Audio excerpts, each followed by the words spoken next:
नमस्ते बच्चों, आज हम पढ़ेंगे 10th क्लास का 4th लेसन कृषि। कृषि में हम आज पढ़ेंगे कि भारतीय जो कृषि है उस पर वैश्वीकरण का क्या प्रभाव पड़ा है। प्रश्न हमारा ये है कि भारतीय कृषि पर वैश्वीकरण का प्रभाव क्या पड़ा है। लेकिन उसके लिए हमें जब वैश्वीकरण शब्द है तो उसका पता होना चाहिए कि वैश्वीकरण किसे कहते हैं। क्या है वैश्वीकरण? तो वैश्वीकरण क्या है कि विश्व के जो भिन्न देश हैं उनमें उनकी जो अर्थव्यवस्था है उनका आपस में एक दूसरे के साथ जुड़ा होना। विश्व के देशों की अर्थव्यवस्था का एक दूसरे से जुड़ा होना ही वैश्वीकरण कहलाता है।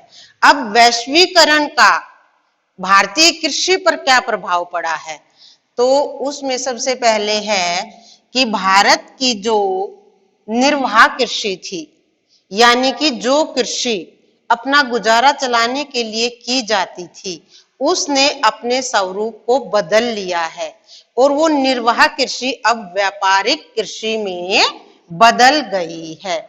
यानी कि भारत में जो निर्वाह कृषि की जाती थी, अब वैश्वीकरण के कारण उसकी जगह पर व्यापारिक कृषि आरंभ हो गई है।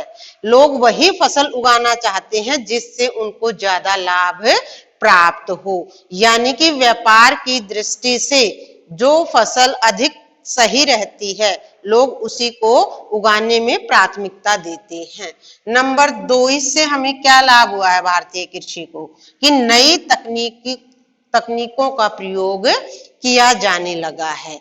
यानी कि किसानों ने अब सुधरे हुए बीजों का प्रयोग करना शुरू कर दिया है, नई नई तकनीकें खोज ली गई हैं, तो उससे भी भारतीय कृषि को बढ़ावा मिला है।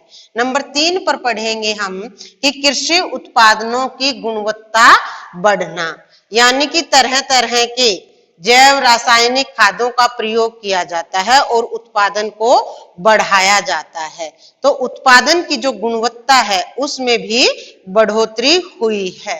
उसके बाद वैश्वीकरण के कारण कृषि उत्पादों का जो विदेशी व्यापार पहले था अब वो कहीं ज्यादा हो गया है बढ़कर, क्योंकि ज्यादातर लोग व्यापारिक फसलों को उगाना चाहते हैं ताकि उत्पादन अधिक हो और विदेशों से जो है वो मुद्रा भी ज्यादा अर्जित हो सके। उसके बाद में है कि कृषि का बड़े पैमाने पर मशीनीकरण हुआ है, यानी कि मशीनें जो है वो अब कृषि के क्षेत्र में ज्यादा आ गई हैं।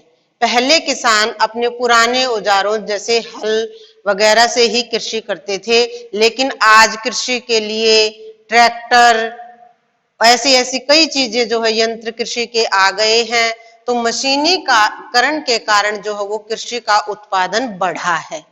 तो वैश्वीकरण के कारण जो है वो बड़े पैमाने पर भारत में मशीनीकरण हुआ है कृषि का। और नेक्स्ट नंबर है कि फसलों का विविधीकरण, यानी कि पहले जो है वो भारत में